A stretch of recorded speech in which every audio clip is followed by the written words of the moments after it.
अस्सलाम वालेकुम दोस्तों, मैं हूं अज़ीम महमूद और आप देख रहे हैं मिस्टर इंजीनियर। दोस्तों, आज की इस वीडियो में हम होमेज के यूपीएस को ठीक करने का तरीक़ाकार सीखेंगे। आज की इस वीडियो में हम ये देखेंगे कि होमेज के यूपीएस को किस तरह से ठीक किया जाता है। तो दोस्तों चलिए शुरू करते हैं।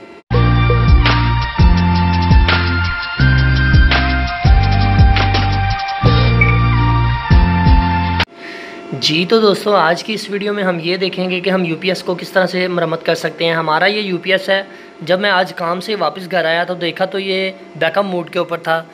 तो घर वालों ने आगे कोई हैवी लोड या चलाया होगा या फिर आगे से कोई चीज़ शॉर्ट हुई है, इस वजह से ये बैकअप मोड के ऊपर आ गया है। हालांकि आप ये देख सकते हैं कि पावर बटन भी ऑन है और हमारी जो लाइट है वो भी है इस वक्त।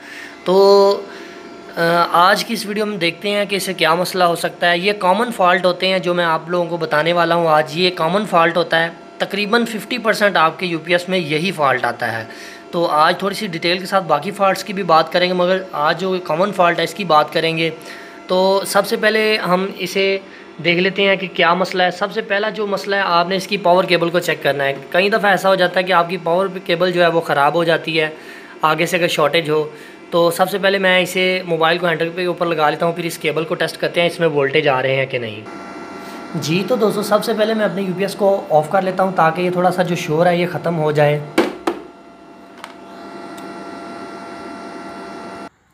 तो जी अब इसकी बात करते हैं कॉमन फॉल्ट्स की कि इसमें कॉमन फॉल्ट्स कौन से आते हैं। सबसे पहले हमने इसकी पावर केबल को चेक करना है।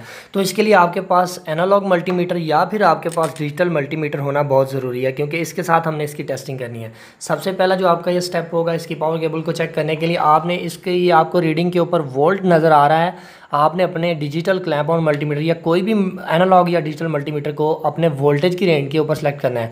इसके बाद आप लोग यहाँ पर देख रहे हैं कि यहाँ पर डीसी सेलेक्ट है। ये एक चीज़ आपने याद रखनी है, अगर आप अपने इस आले के साथ इसको टेस्टिंग करते हैं, अगर आपने रीडिंग गलत सेलेक्ट की तो आपका ये मीटर ख़राब हो सकता है। इस वजह से मैं इसे सबसे पहले एसी के ऊपर कर लेता हूँ।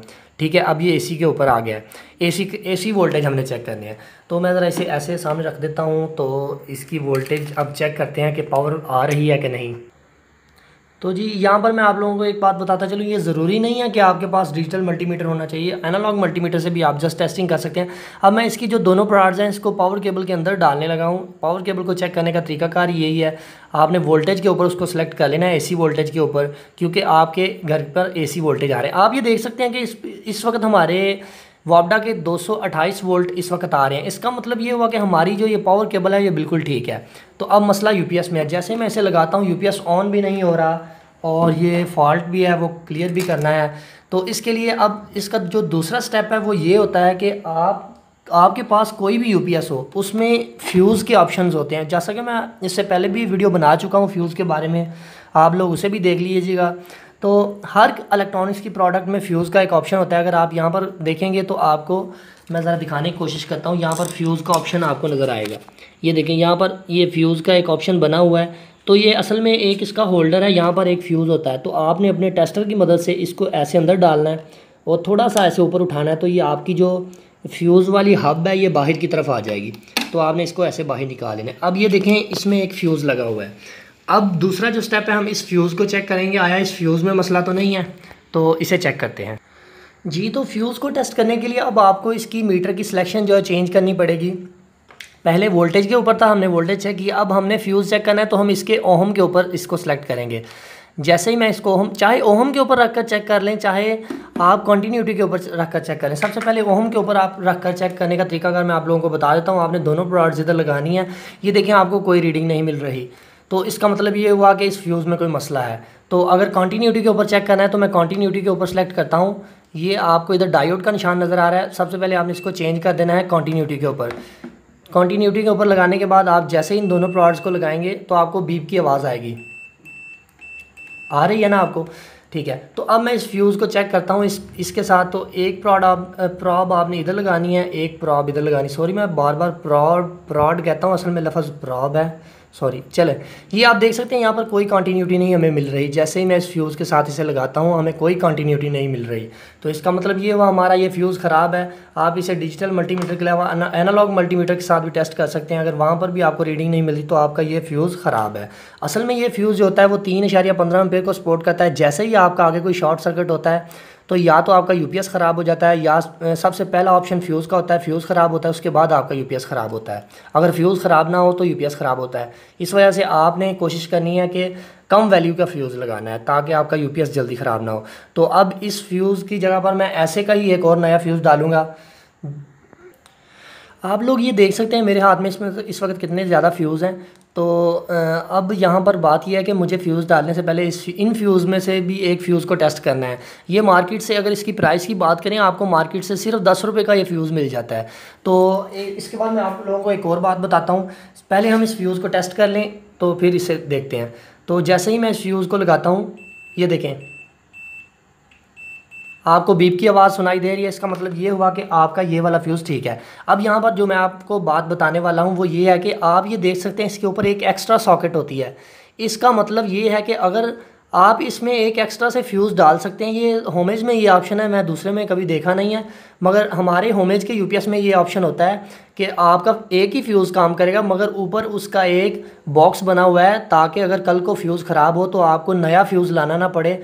उसी जगह से फ्यूज़ निकाल कर आप नीचे वाले सिलेक्शन में डालें। यही समझे ये आपका बैकअप फ्यूज़ है। तो बैकअप फ्यूज़ के लिए मैं एक और फ्यूज़ इसमें डाल देता हूँ ताकि अगर अल्लाह ना करे कल को भी इस तरह का कोई मसला हो तो मैं ये वाला फ्यूज़ उतार कर नीचे लगा दूँ और नीचे वाला जो ख़राब हो जाएगा उसमें फेंक दूँ। तो अब बारी आती है इसको वैसे ही दोबारा वहाँ पर लगाने की, जैसे हमने इसको वहाँ से निकाला था। तो आपने बड़े ही प्यार के साथ इसको वहाँ पर वैसे ही लगा देना है। अच्छी तरह से इसको टाइट कर दें, ठीक है। मैंने बैकअप फ्यूज़ भी इसमें डाल दिया है। असल में सिर्फ एक ही फ्यूज़ इसमें लगता है, कुछ यूपीएस में दो लगते हैं। तो अब बारी आती है हमें इसको दोबारा से पावर देकर चेक करने की कि आया हमारा ये ठीक हुआ है कि नहीं। तो जैसे ही मैं इसे पावर देता हूँ तो आप ये देख सकते हैं कि इसका डिस्प्ले ऑन हो गया है और ये चार्जिंग मोड के ऊपर आ गया है। ये आप देख सकते हैं कि चार्जिंग मोड के ऊपर इस वक्त आ गया है और अब बैकअप मोड के ऊपर नहीं है, ठीक है। तो ये कॉमन फॉल्ट था यूपीएस को मरम्मत करने का। ये अक्सरियत में आप लोगों के घर में जो यूपीएस लगे होते हैं, शॉर्ट सर्किट होने की वजह से या ओवरलोड होने की वजह से ये फॉल्ट आ जाते हैं। तो अब बात आती है कि अक्सर लोगों को इस चीज़ के बारे में नहीं पता होता, क्योंकि हम इलेक्ट्रॉनिक्स की शॉप के ऊपर काम करते हैं, हमारे पास इस तरह के काफ़ी ज़्यादा केसेस आते हैं। तो अक्सर लोगों को इन चीज़ों का नहीं पता होता। वो यूपीएस उतार कर, बैटरी के कनेक्शन को उतार कर लेकर आ जाते हैं शॉप्स के ऊपर और कहते हैं कि जी हमारा ये यूपीएस ख़राब हो गया है। तो फिर दुकानदार हजरात भी माशाल्लाह ऐसे ऐसे होते हैं, वो कहते हैं कि चलो जी शाम को आ जाना। तो वो करते बस यही हैं, एक फ्यूज़ निकाला, नया डाला, चलो जी 500 रुपये निकाल दो। तो ये आपके लिए एक इन्फॉर्मेशन थी। अब बात ये है कि कुछ लोग ये कहेंगे कि यार हमारी यूपीएस में 0 फॉल्ट आ रहा है या 1 फॉल्ट, 2 फॉल्ट, 3 फॉल्ट। तो इंशाल्लाह वक्त के साथ साथ हम उनके बारे में भी डिस्कस करेंगे कि उन फॉल्ट्स का क्या मतलब होता है। इनमें जस्ट मुझे एक फ़ॉल्ट का 0 फॉल्ट का पता है, क्योंकि बाकी ये जो दूसरे फॉल्ट्स होते हैं कंपनी वाले किसी को नहीं बताते। तो वो FET को रिप्लेस करने से ठीक हो जाता है। इंशाल्लाह वक्त के साथ साथ हम FETs को भी रिप्लेस कर यूपीएस के जो बकिया फॉल्ट हैं उनको क्लियर करने की कोशिश करेंगे। तो अब फाइनल के ऊपर मैं आप लोगों को ये भी दिखाता चलूँ कि आप ये देख सकते हैं अभी बैकअप मोड के ऊपर है। तो जैसे ही मैं इसे लगाता हूँ तो अभी आप देखना ये चार्जिंग मोड के ऊपर आ जाएगा,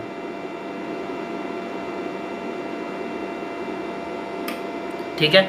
तो आप लोग ये देख सकते हैं सिर्फ 10 रुपये में मैंने अपना यूपीएस रिपेयर कर लिया। आप भी इस तरह, अगर आपके घर में इस तरह का यूपीएस में मसला आता है तो आप ज़रूर उसे खुद से पहले मरम्मत करें। तो दोस्तों मैं उम्मीद करता हूँ आपको आज की वीडियो पसंद आई। अगर आपको आज की वीडियो पसंद आई है तो मेरी वीडियो को लाइक करें, अगर नहीं पसंद आई तो आप डिसलाइक कर सकते हैं। तो दोस्तों मेरे चैनल को भी ज़रूर सब्सक्राइब कर लें, क्योंकि मैं डेली इस तरह इससे भी अच्छी वीडियोज़ अपने चैनल के ऊपर अपलोड करता रहता हूँ। और अगर आपके जहन में कोई भी किसी किस्म का सवाल है तो कमेंट सेक्शन में पूछ सकते हैं। अगर कमेंट सेक्शन में मैं रिप्लाई नहीं कर सकता तो आप फेसबुक के ऊपर हमारे मिस्टर इंजीनियर के पेज या फेसबुक ग्रुप में भी पूछ सकते हैं। तो दोस्तों इसी के साथ मुझे दे इजाज़त। अल्लाह हाफिज़। पाकिस्तान जिंदाबाद।